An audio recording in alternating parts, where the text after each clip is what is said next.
under the scorching tropical sun, where the line between life and death is as thin as a thread. Nature holds its breath. This is the land of opportunists, where a single momentary mistake can cost lives. Look at the tranquil surface of the swamp, seemingly peaceful but harboring deadly undercurrents. The midday sun beats down on the dry, cracked mud, creating flickering illusions of temperature. In this suffocating space, a strange intruder has appeared. It is not a native inhabitant of this swamp. It is the Komodo dragon, a ghost from distant volcanic islands, with skin as thick as prehistoric armor, cold, emotionless eyes, and a long tongue constantly tasting the air. It is hunting. Its footsteps are heavy but cautious, its claws scratching the dry ground with terrifying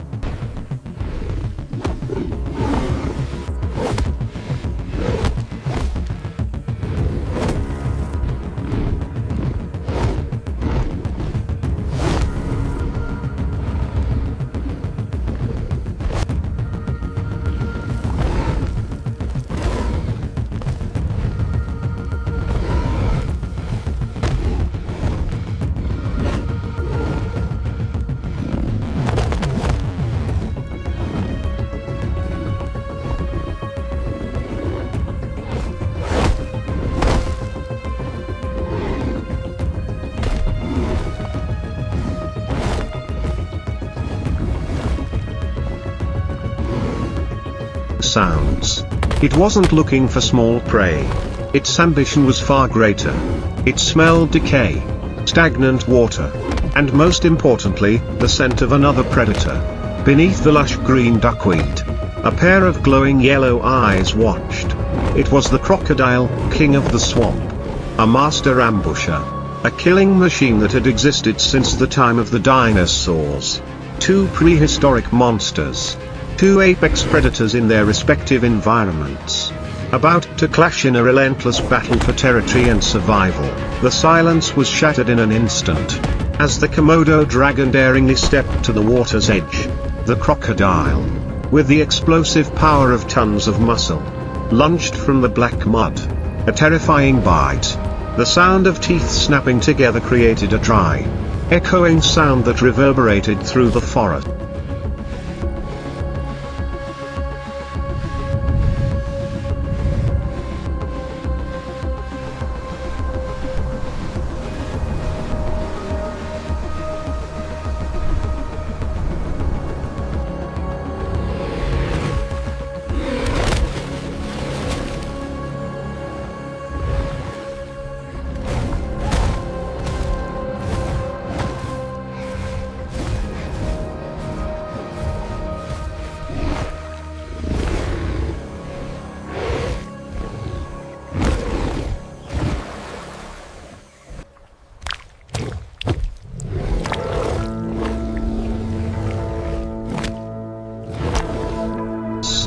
Water splashed, mud and dirt flying up like black fireworks.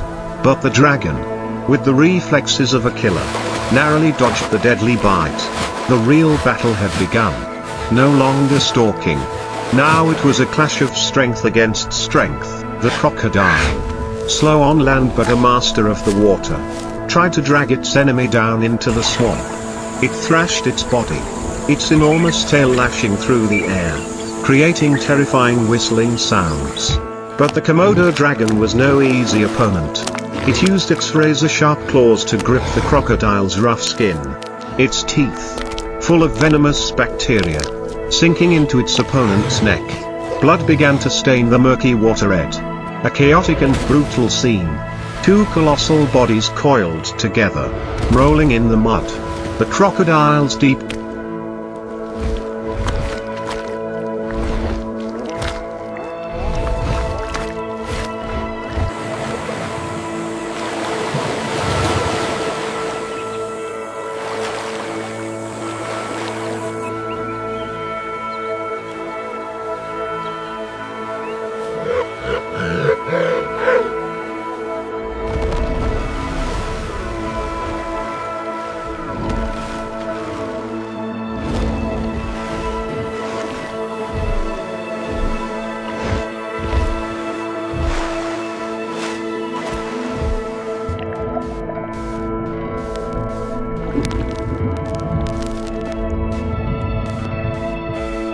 Growls mingled with the threatening shrieks of the giant reptile. The crocodile attempted its famous death roll, aiming to tear off its opponent's leg. But the water was too shallow, and the dragon took advantage of that. It pressed down on the crocodile's back, using its body weight to pin its enemy's head to the mud. Suffocation began to creep in. The crocodile struggled desperately, its forelegs clawing frantically at the soft earth. But the Komodo dragon's pincers were too strong. The crocodile's eyes began to glaze over from lack of oxygen and pain. It seemed that the cruel law of nature had called the loser. The king of the swamp stood on the brink of death, defeated in its own backyard by an outsider. But nature always holds unpredictable surprises. Just when hope seemed to have faded for the crocodile, another sound rang out.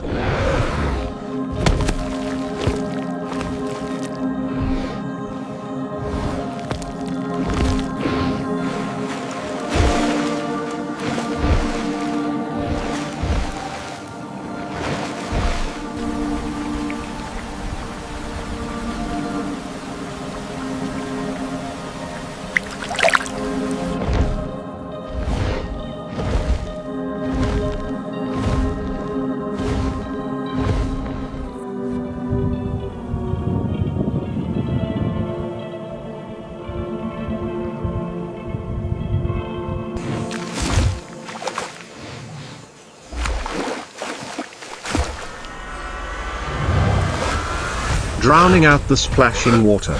It wasn't the hiss of a reptile, but the rumble of thunder from the earth. From atop the high embankment, a majestic figure emerged, resplendent in the sunlight as if sculpted from pure gold. The lion, lord of the savannah. Why was the lion here? Perhaps it was drawn by the smell of blood. Or perhaps the pride of a king would not allow any stranger, especially a hideous monster like the Komodo dragon, to roam freely in its territory. The lion's ember eyes blazed with furious anger. It roared a thunderous roar, shaking the tall grass and sending flocks of birds flying in panic. Without hesitation, the lion swooped down like a golden arrow. The impact was terrifying. The lion's 100-pound mass of muscle slammed into the Komodo dragon's flank with tremendous force. The impact was so powerful that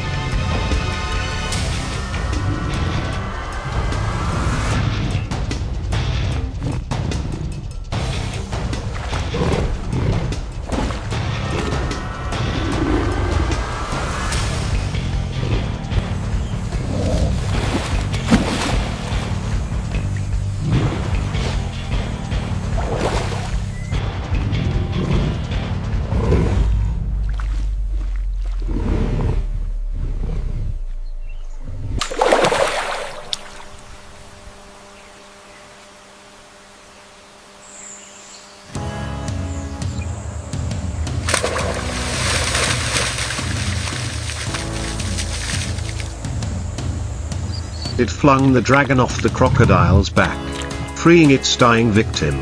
The Komodo dragon was taken by surprise.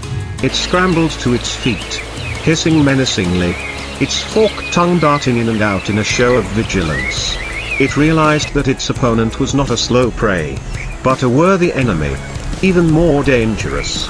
In that moment of chaos, the crocodile, though severely wounded, seized this once-in-a-lifetime opportunity. It swiftly slithered toward the deeper water, leaving a trail of blood behind. It glanced back at its benefactor one last time before sinking completely into the cool water, disappearing into its safe world. On the shore, only two true rulers remained. On one side was the muscular strength and speed of a peak mammal. On the other was the venom and tenacity of an ancient reptile.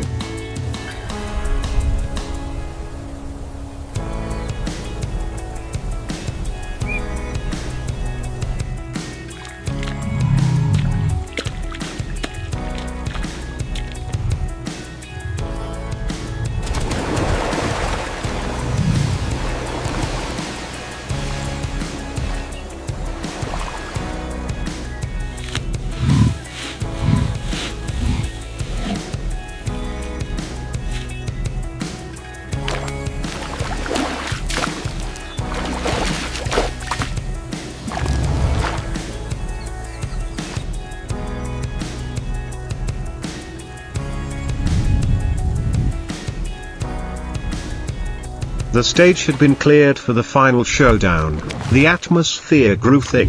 The two fighters glared at each other. The lion lowered its center of gravity, its thick mane standing on end, making it appear much larger. It wasn't in a hurry to attack. It was calculating. This opponent had skin like iron armor, very difficult to bite through. As for the Komodo dragon, it understood that it couldn't outrun a lion. Its only weapons were patience and a bite containing deadly venom. Just a small scratch.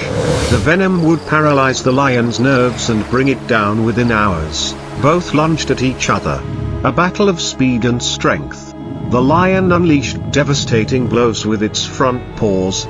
Sharp claws ripped through the dragon's tough scales, creating sparks and clouds of dust. The dragon retaliated with powerful tail.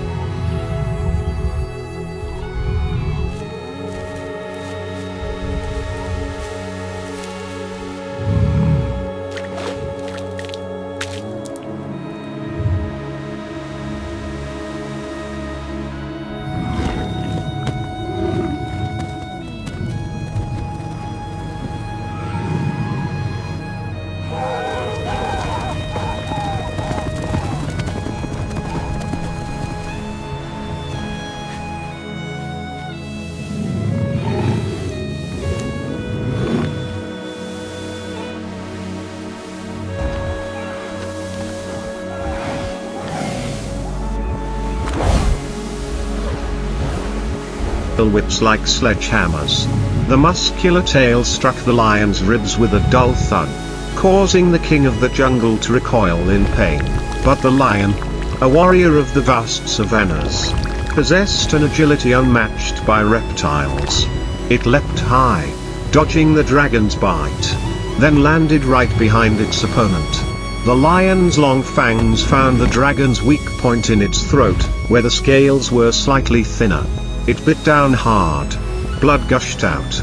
The dragon thrashed wildly, its claws tearing through the ground and scratching the lion's chest. The pain only fueled the king's rage. Ignoring the bleeding scratches on its chest, the lion did not relent. It shook its head violently, using its immense jaw strength to break the will and spine of its opponent. The sound of bones cracking echoed, chilling and decisive. The Komodo dragon, the terror-mongering creature, slowly succumbed. Its cold eyes dim,